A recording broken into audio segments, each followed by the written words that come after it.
ದುರ್ಗಾ, ನಾನು ಏನು ಹೇಳ್ತಿದ್ದೀನಿ ಅಂದರೆ, ಹಿತ ಹುಟ್ಟಾಗ ನಾನು ಅಲ್ಲೇ ಇದ್ದೆ. ಗೊಂಬೆ ಥರ ಇದ್ದವಳನ್ನ ಇದೇ ಕೈಯಲ್ಲಿ ನಾನು ಎತ್ಕೊಂಡಿದ್ದೀನಿ. ಗುಬ್ಬಚ್ಚಿ ಮರಿ ಥರ ಅವಳನ್ನ ಎದೆಗೆ ತಗೊಂಡಿದ್ದೀನಿ. ಬೆಚ್ಚಿಗೆ ಮಿಸ್ಕಾಡ್ದೆ ಹೇಗೆ ಮುದ್ದಾಗಿ ಮಲಗಿದ್ಲು ಗೊತ್ತಾ? ಏನು ಹೇಳ್ತಿದ್ದೀರಾ ನೀವು? ಹಿತ ನಿಮ್ಮ ಹೇಗೆ ಸಾಧ್ಯ? ಅದು ಹಿತ ಅಂಬಿಕಾ ಇದ್ದಾರಲ್ಲ, ಅವರು ನಾನು ತುಂಬ ಬೆಸ್ಟ್ ಫ್ರೆಂಡ್ ಮಗಳು ಅಂದಮೇಲೆ ನನಗೂ ಮಗಳಾದಾಗೆ ಅಲ್ವಾ. ಹಿತ ಹುಟ್ಟೋವಾಗ್ಲಿಂದನೇ ನನಗೆ ಗೊತ್ತು. ಅಲ್ಲ, ಹುಟ್ಟೋವಾಗಲ್ಲ, ಹುಟ್ಟೋದಕ್ಕೂ ಮುಂಚೆ ಅವಳು ಹೊಟ್ಟೆಲಿರುವಾಗಲೇ ನನಗೆ ಗೊತ್ತು. ಹಿತ ನನ್ನ ಮಗಳು ಅಲ್ಲದೆ ಇದ್ರು ನನಗೆ ನನ್ನ ಮಗಳಷ್ಟೇ ಮುಖ್ಯ. ನೀನು ಈ ಫ್ಯಾಮಿಲಿ ಬಗ್ಗೆ ನಾನು ಯಾಕೆ ಅಷ್ಟು ಕಾಳಜಿ ತೋರಿಸ್ತಿದ್ದೀನಿ ಅಂತ ಕೇಳಿದೆ ಅಲ್ವಾ? ಯಾಕಂದರೆ ಈ ಫ್ಯಾಮಿಲಿ ಕೂಡ ನನಗಷ್ಟೇ ಕಾಳಜಿ ತೋರಿಸಿದೆ, ಪ್ರೀತಿ ಕೊಟ್ಟಿದ್ದಾರೆ. ನನ್ನ ಈ ಫ್ಯಾಮಿಲಿ ಮಧ್ಯೆ ಅಂಬಿಕಾ ಕೊಂಡಿ ಥರ ಇದ್ಲು. ಆ ಕೊಂಡಿನೇ ಕಳ್ಚೋದ್ಮೇಲೆ ಮೊದಲಿನ ಥರ ಆತ್ಮೀಯತೆ ಉಳಿಲಿಲ್ಲ. ಅವ್ರು ನನ್ನ ನೋಡಿದ್ರು ನೋಡದೇ ಇರೋರ ಥರ ಇರ್ತಾರೆ. ಏನು ಹೇಳ್ತಿದ್ದೀರಾ ನೀವು? ನೀವು ಅಂಬಿಕಾ ಫ್ರೆಂಡ್? ಎಸ್ ದುರ್ಗಾ, ಆ ಮಾಯಾ ಮತ್ತೆ ಅಂಬಿಕಾ ಕೂಡ ಬೆಸ್ಟ್ ಫ್ರೆಂಡ್ಸ್ ಆಗಿದ್ರು. ಆದ್ರೆ ಮಾಯಾ ಎಂತವಳು ಅಂತ ಮನೆಯವ್ರಿಗೆ ಗೊತ್ತಿಲ್ಲ, ಅಂಬಿಕಾಗೂ ಗೊತ್ತಿರಲಿಲ್ಲ. ಅಂಬಿಕಾ ಹೋದ್ಮೇಲೆ ಅವಳು ಎಂತವಳು ಅಂತ ನನಗೆ ಗೊತ್ತಾಯ್ತು. ಎಂತ ಕ್ರೂರಿ ಅವಳು ಅಂತ. ಪಾಪ ಅಂಬಿಕಾ ಅವಳನ್ನ ತುಂಬಾ ನಂಬಿದ್ಲು. ಕೊನೆಗೂ ಆ ನಂಬಿಕೆಗೆ ಪ್ರತಿಫಲ ಸಿಕ್ತು. ದುರ್ಗಾ, ನನ್ಗ್ಯಾಕೋ ಈ ಮನೇಲಿ ನಡೀತಿರೋದು ಒಂದು ಸರಿ ಇಲ್ಲ ಅನ್ನಿಸ್ತಿದೆ. ಏನ್ ಸರಿ ಇಲ್ಲ? ಅಲ್ಲ, ನೀವು ಏನ್ ಹೇಳೋದಕ್ಕೆ ಪ್ರಯತ್ನ ಪಡ್ತಿದ್ದೀರಾ? ನೋಡು ದುರ್ಗಾ, ನನ್ಗೇನು ಹೇಳಬೇಕು ಅದನ್ನೆಲ್ಲ ಹೇಳಿದೀನಿ ಅಷ್ಟೇ. ಸರಿ, ಹಾಗಾದ್ರೆ ನಂಗೆ ಇದನ್ನ ಹೇಳಿ. ನೀವ್ ಇಷ್ಟ ದಿನ ಇಲ್ಲಿಗೆ ಬರ್ತಿದ್ರು ಈ ಮನೆಯವ್ರು ನನಗೆ ಗೊತ್ತು, ಅಂಬಿಕಾ ನಿಮ್ ಫ್ರೆಂಡು ಅಂತ ನೀವ್ ನನ್ನ ಹತ್ರ ಯಾಕೆ ಹೇಳಿಲ್ಲ? ಯಾಕಂದ್ರೆ ಸಂದರ್ಭ ಬರ್ಲಿಲ್ಲ ದುರ್ಗಾ, ಅದಕ್ಕೆ ಹೇಳಿಲ್ಲ. ನಾನು ಇದನ್ನೆಲ್ಲ ನಂಬಲ್ಲ. ನಾನು ಎಷ್ಟೋ ಸಲ ನಿಮಗೆ ಕೇಳಿದೀನಿ, ನೀವ್ ಇಲ್ಲೇನ್ ಮಾಡ್ತಿದ್ದೀರಾ?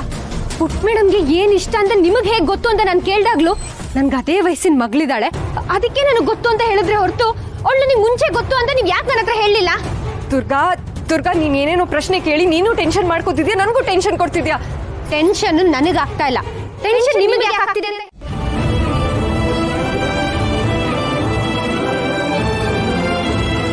ನಾನು ಹೇಳಿದ ಮಾತನ್ನ ನೀನೇನಾದ್ರೂ ಕೇಳಿಲ್ಲ ಅಂದ್ರೆ ದುರ್ಗನ ಮನೆಯವರೆಲ್ಲ ಸೇರಿ ಮನೆಯಿಂದ ಆಚೆ ಹಾಕೋ ಹಾಗೆ ನಾನು ಮಾಡ್ತೀನಿ. ದುರ್ಗಾ ಕೆಲಸ ಬಿಟ್ಟು ಹೋದ್ರೆ ನಿನಗೆ ಮತ್ಯಾವತ್ತೂ ಅವಳ ಮುಖ ನೋಡಕ್ ಆಗಲ್ಲ.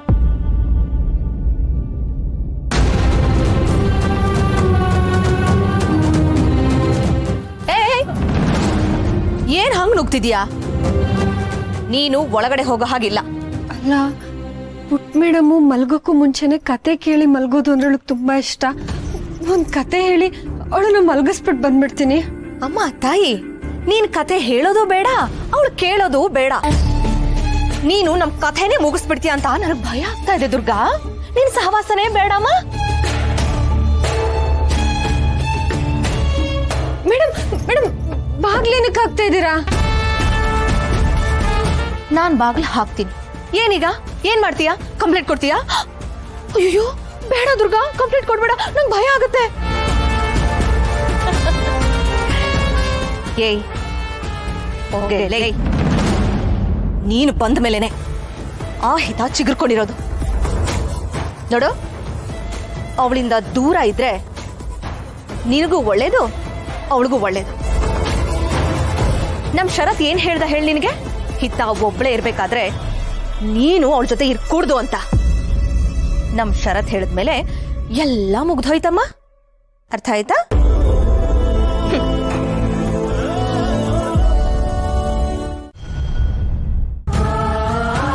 ಪುಟ್ ಮೇಡಮ್,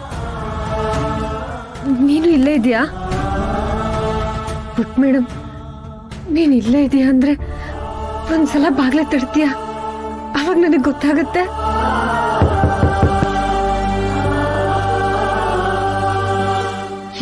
ಮೇಡಮ್ ನಿದ್ದೆ ಬರ್ತಿಲ್ವಾ? ಸರಿ, ನಾನು ಹಿಂಗೊಂದು ಕತೆ ಹೇಳ.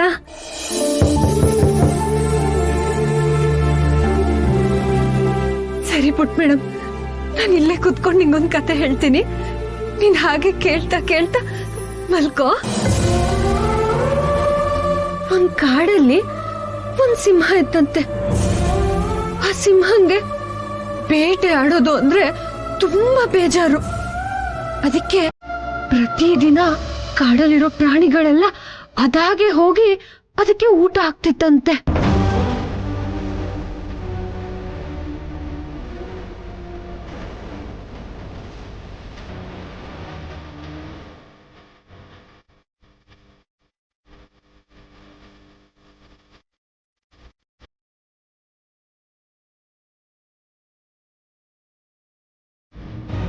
ಪುಟ್ ಮೇಡಮ್, ಮೊಲ ಏನ್ ಮಾಡ್ತು ಗೊತ್ತಾ?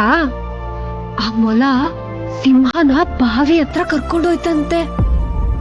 ಮೊಲ ಬಾವಿ ಹತ್ರ ಕರ್ಕೊಂಡೋಗಿ ಬಾವಿಲಿರೋ ಅದ್ರ ಬಿಂಬನ ತೋರಿಸಿ ಅರೆ ಅದೇ ದೊಡ್ಡ ಸಿಂಹ ಅಂತ ತೋರಿಸ್ತಂತೆ.